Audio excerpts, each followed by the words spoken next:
right, we are here live, Radio Row, Super Bowl 60, with our first guest of the week. We are actually, exactly. I'm so honored.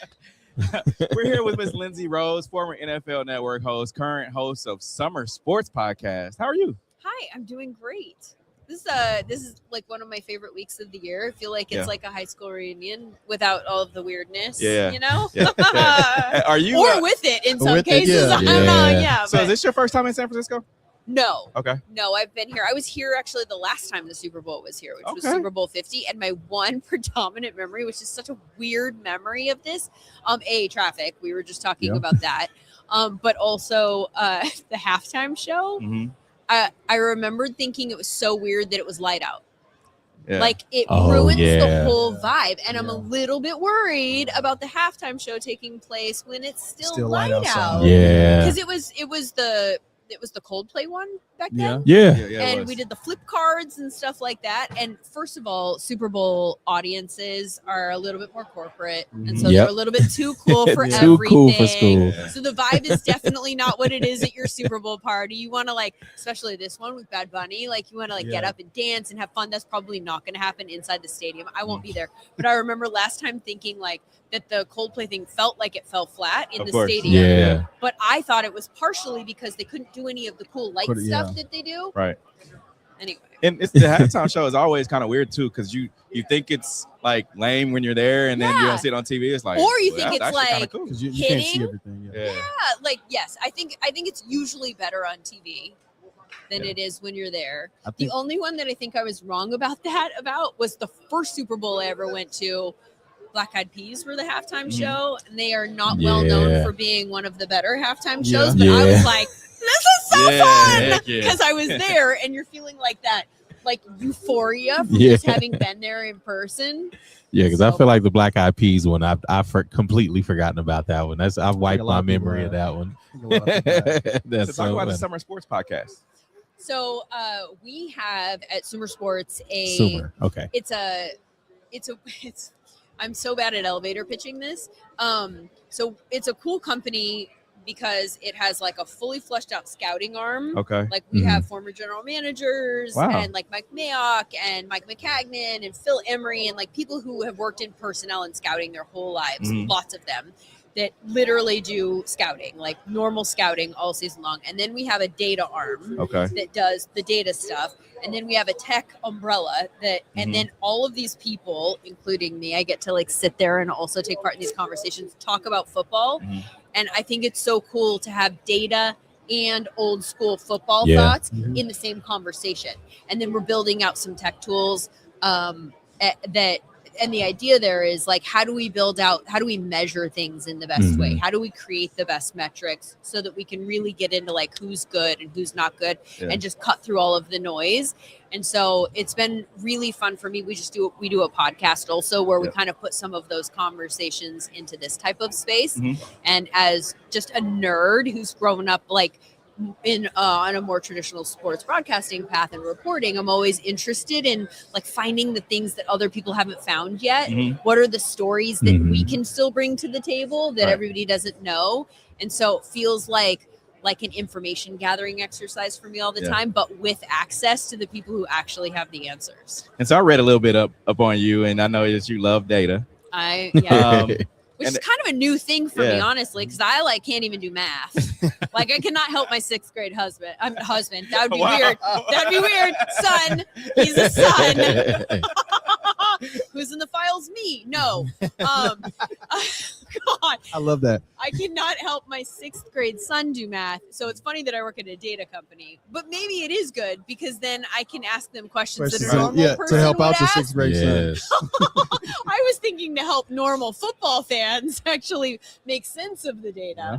But also I have asked a few homework-related questions of colleagues. So between the new school and the old school, how does the simulator go with having Sam Darnold, who's now in the Super Bowl, and with the Minnesota Vikings having their problems and firing their GM?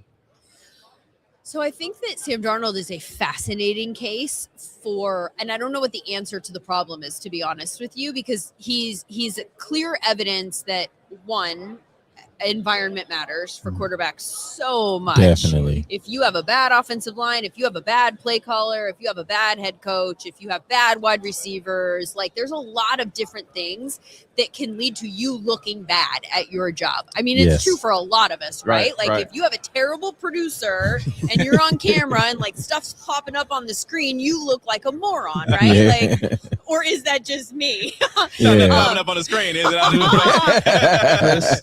But I think that he's clearly a guy that is maybe the best example that's come of that in that time, where like we could point to reasons it didn't work in New York, but then it sounds like an excuse. We could point to reasons that it didn't work in Carolina, but then it sounds like an excuse. I think there's a difference between excuses and explanations, and I think that he's the perfect example of somebody who, I think what we learned in the first few years of his career is that maybe he was not like a Patrick Mahomes who lifts all tides. Maybe we did learn that, but we didn't learn if he was good enough, if everything else was good.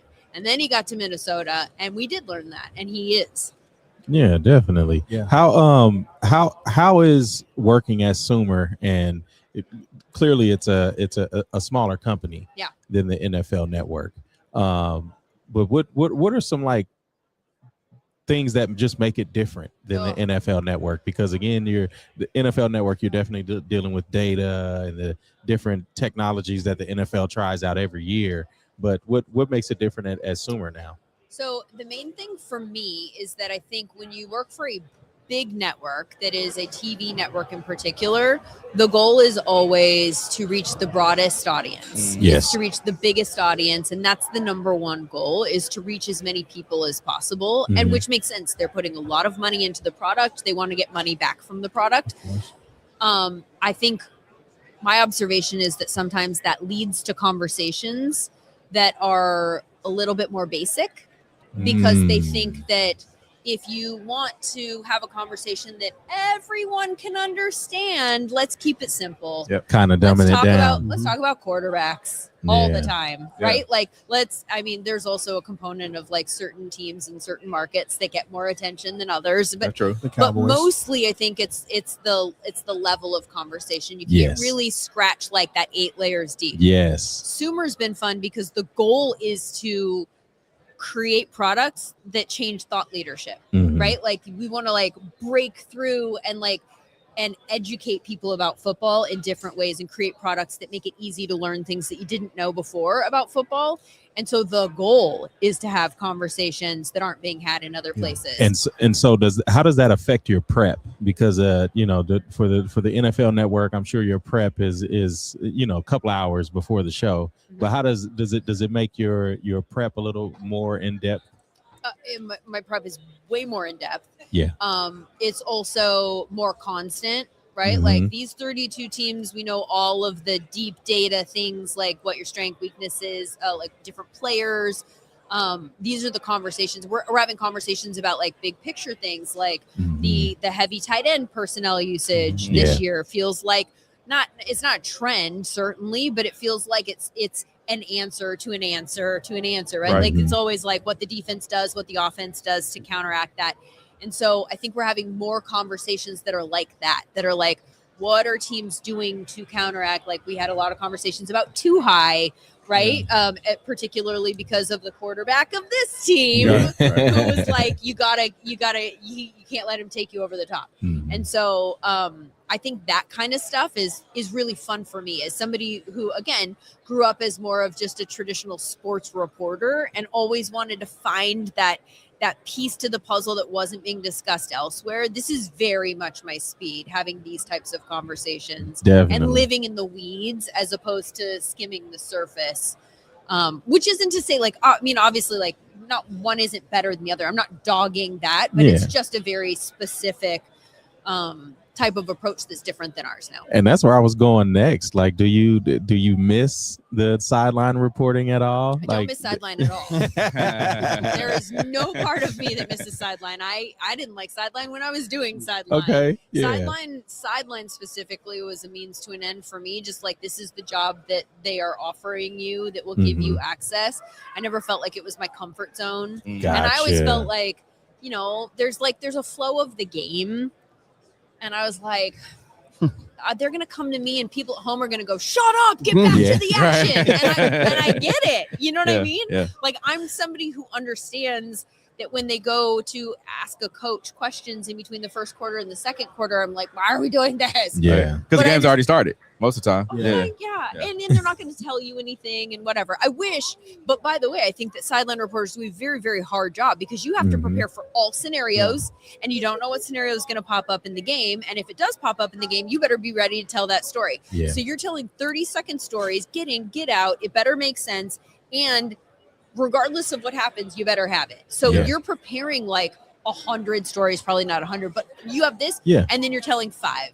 Yeah. You know what I mean? Yeah. So you feel like you're stressed out like the whole time, and then you're not doing most of your work. Like it's just not going anywhere. So thank God for Twitter, so that some of these sideline reporters can at least just go, here's what I did not say in the game. Yeah. But sideline was not my jam. I'm much more hosting, having conversations. Now I love being in a position to do a little bit more analysis and be a part of the conversations and not just asking questions. Definitely. That's really cool. How can people get in contact with you? Where can they hear Sumer Sports? So Sumer, so the podcast Sumer Sports Show, you can find that wherever you get your podcast. The website is where I would suggest that people go. We've got a lot of really cool offerings that we've built out in the last couple of months, products that I think that your audience would love. My favorite thing that we have built, and it's at sumersports.com, is called Sumer Live. And it is a live dashboard that you can pull up and follow as the game is going on.